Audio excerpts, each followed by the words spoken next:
want you to have an ability to identify your process bottlenecks, understand software evaluation criteria, learn phased implementation techniques, and then be able to develop any change management skills that you need. Problem identification is our first step in whatever we're trying to kind of fix. The most common things that we've seen with clients is 1, lack of efficiency, 2, poor communication, and 3, task delegation problems. Basically, how this works in a real world business is that you start noticing, well, my employees are not communicating properly. People are tracking items on a spreadsheet, and they don't know how to translate that into deadlines and execute any steps related to that. Or our manual data entry takes half of our work hours, and if we are able to do any sort of automation related to this, we would get at least 20 hours per person back every week. So before we enter the choosing software area, we need to first decide and see which of the problems are we trying to basically solve. One of the first tools that help us with this is the goal setting and analysis. This is how we can identify those problems. So the most common tools used, and I'm sure that most of you have heard, if not have done these two analyses, are SWOT analysis and SMART goals. Basically, SWOT analysis stands for strengths, weaknesses, opportunities, and threats. It's a structured way to evaluate your business and uncover both what's working well and what's holding you back. It's pretty fast to fill out, and I recommend doing this with your team, or take a cup of coffee and sit down alone and jot things down related to what you can encounter first when you start diagnosing the issue. So everything is happening around you, and you can control only a few things when you're a business owner. So the biggest focus of your work should be to make sure that you are replaceable in your job for the operational tasks that you are doing. So this SWOT analysis shows to us that this business needs to fix the weaknesses that are detected, and we can use software for that, basically. The second option for goal setting, that would be the SMART goals area. And SMART stands for specific, measurable, achievable, relevant, and time-bound. And once you understand the challenges and opportunities revealed in your SWOT analysis, the next step is to set clear, actionable goals to address them. So this is where the SMART goals come into play. So mapping business processes would be the next step after we have done all the preparation and we've thought about our situation. So basically, mapping processes is like creating a detailed recipe for your work. Just as a recipe ensures you consistently produce a great dish by outlining every step, process mapping ensures that your team knows exactly how tasks should flow and where potential problems might arise. People usually just choose software and then they try to put everything that they're working on inside of it. Why should you do that? Well, first, you're going to identify where things actually go wrong, because then when we get to the software choosing stage, we're going to know which software we actually need to use. And then things with software implementation are going to go much smoother. So with mapping business processes, we first need to identify where things go wrong. Without mapping it, it can be really hard to pinpoint why deadlines are missed, why bottlenecks occur, or why certain tasks take longer than expected. A process map highlights inefficiencies by visually showing each step in the workflow, making it easier to find and fix problem areas. Basically, there are 3 widely used techniques: value stream mapping, swim lane diagrams, and process flow visualization. And I will go very briefly over each of them. Value stream mapping focuses on identifying inefficiencies and waste within a process. It provides a clear step-by-step visualization of how value flows from the beginning of a process, such as receiving an order, to the end, such as delivering a product or service. The second option is a swim lane diagram. This diagram visually assigns responsibilities within a process by dividing the workflow into lanes, each representing a team, role, or department. This makes it easy to see handoffs between roles and identify where tasks might be delayed or duplicated. For example, we have the process flow visualization. This provides a high-level overview of a process, focusing on the sequence of steps and how they connect. This is ideal for identifying overall inefficiencies and ensuring that each step adds value to the workflow. We recommend using two mapping tools. One is called Miro and the other one is called Lucidchart. When it comes to Miro, you can see on the slides how Miro looks like. And Miro is a powerful cloud-based collaboration platform designed to help teams brainstorm, plan, and organize their workflows in a visual and engaging way. When it comes to Lucidchart, Lucidchart is an intelligent diagramming tool that you can see behind me on the slide that helps teams map out ideas, workflows, and processes with clarity and precision. So whether you're building flowcharts, organizational charts, or system diagrams, Lucidchart enables you to create professional, interactive visuals that simplify complex concepts. So instead of going 3 weeks between just the communication back and forth for a discovery call, for the first proposal, etc., you would be able to immediately, once somebody fills out the form, by receiving an email with a booking link, they already booked the time. You already have answers to first questions that you need to prepare for the call. You're able to qualify them faster. Afterwards, you are able to then create the proposal almost immediately after the call while the impression is still fresh, because you have all the other parts of the proposal that are usually just being repeated and don't have to be personalized, already prepared. Same with the similar contract, same with the emails that the person needs to receive for the onboarding process. And then you have checkpoints throughout the project that the client will feel safe and valued through. So if we haven't have mapped this process, we wouldn't have seen all the areas that we can use to automate. So that's how we got to this example here.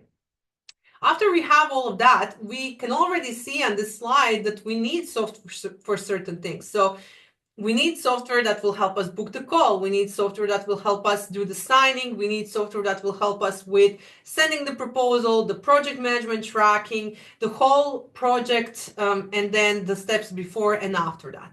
This is the point in time where we start thinking about software selection. So this is the moment when we start preparing for that. So software selection. Software selection has 3 different aspects of it that usually are not taken into consideration if they're not planned. Related to functional requirements, in our map process a moment ago that we were talking about, do we require something like a CRM system? Would HubSpot then enable lead tracking, email integration, customer segmentation? Do we need to reach out to clients on our own, or do we just work with the clients that are basically coming to us by referral? So the processes are different for that. Do we need any software project management tools? Do we need to integrate this with Microsoft or Google Workspace? Do we need to use this directly correlated with our Slack if we're using that for communication, etc.? So basically, we need to focus on the cost of the software, its long-term financial impact, and whether it provides a good return on investment. So basically, the key considerations here would be the total cost of ownership, not just the initial purchase price. And then we also have technical evaluation, which basically considers, is the software intuitive and easy to use? How is the user experience? Are the security standards complying with our industry regulations? So for example, in Europe, we follow GDPR rules, and we have to make sure that certain things are up to those laws and the standards. How often does the software have any updates? Do they have a public roadmap? Do they take customers' point of view into their changes? Do they communicate with the customers? Can we reach to their customer support? Are we able to communicate with them? Not all requirements are equally important. There are some that are a must-have, and there are some that would be nice to have. So you need to assign weights and score each tool against this criteria. We also need to be able to have any risk assessment methodology. So every software decision comes with risks.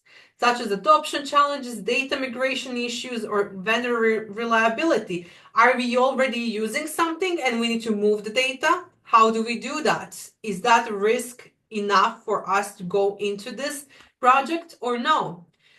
SmartSuite helps with business management, team collaboration, and document storage, briefly described. ClickUp is amazing for small teams and individuals, great for managing tasks and deadlines. And HubSpot is best for managing customer relationships. It can track emails, automate follow-ups, help you close sales, and manage your marketing. Let's talk about SmartSuite. SmartSuite is designed to help you manage all your workflows, processes, and data in one centralized place. So whether you're running a small business or managing a larger team, SmartSuite is incredibly flexible. Think about all the tools you might currently use: spreadsheets, task lists, reminders, everything's all over the place. With SmartSuite, you can combine them into one powerful platform.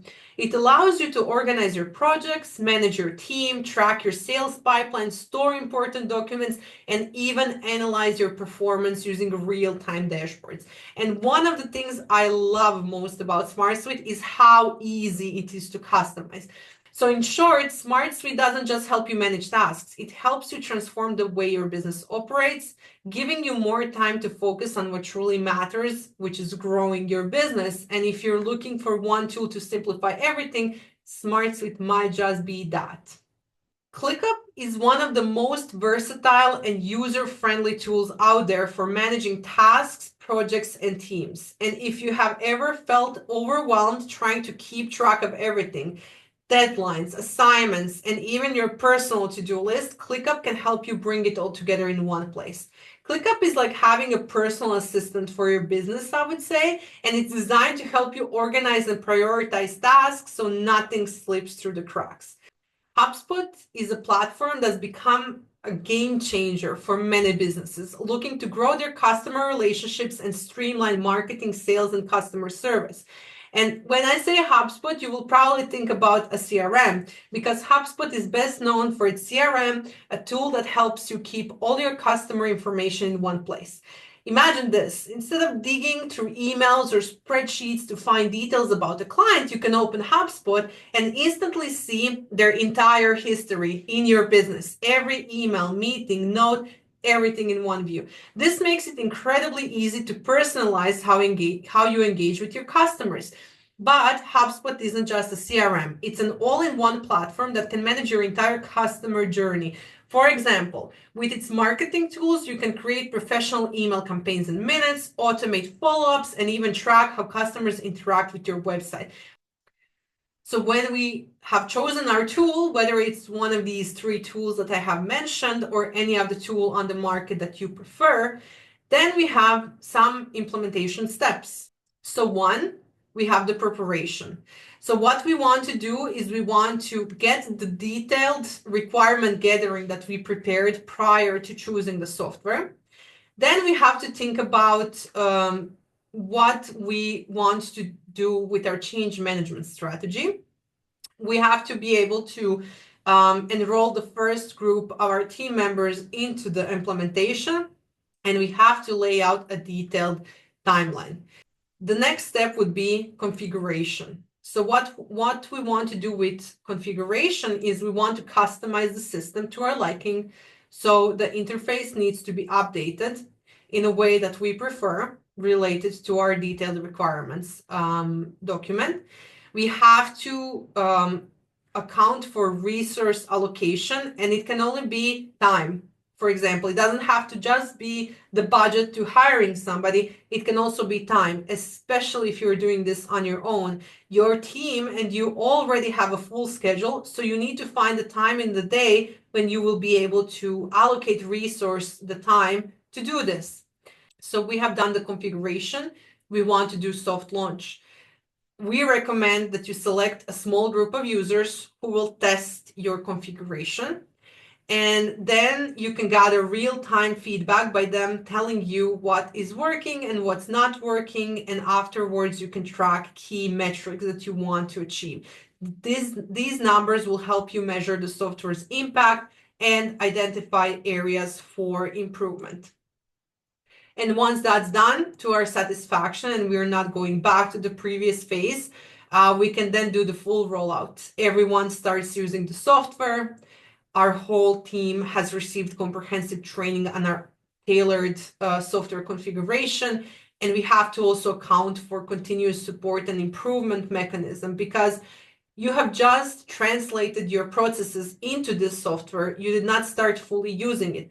Only after a few weeks or months pass by, you will be able to then recognize, oh, we can also automate this. We can also automate that. We can also, let's map this whole process and let's see the steps that we didn't even think about right now. So this is a continuous process. This is not the team will have resistance to change. So you need to be able to think upfront and develop a change management strategy for them to be able to then understand on the why behind the change. So if you show your team how the new software will make their work easier, reduce errors, and save time, they will be able to want this to succeed and want to use it. Then we need to be able to plan for the data migration. That process on itself can create a lot of issues. So before doing anything, make sure that you plan a thorough data audit. Do we really need to move the historical data? Which one? Do we start this as day one? What do we do related to that? What is still relevant? What can be archived, etc. We also need a backup if something goes wrong, and then we also have to have any rollback protocols. So you are doing this for your business, and every piece of information is important, so there need to be rollback protocols prepared. User adoption, the best way for that would be to identify enthusiastic team members who can advocate for the software, help others learn, and share success stories. I hope that your digital transformation actually starts here. We at Proprium Agency have created resources to try to make this journey simpler, clearer, and stress-free as possible. The 15-minute call can help you identify where your business could benefit the most from the digital tools.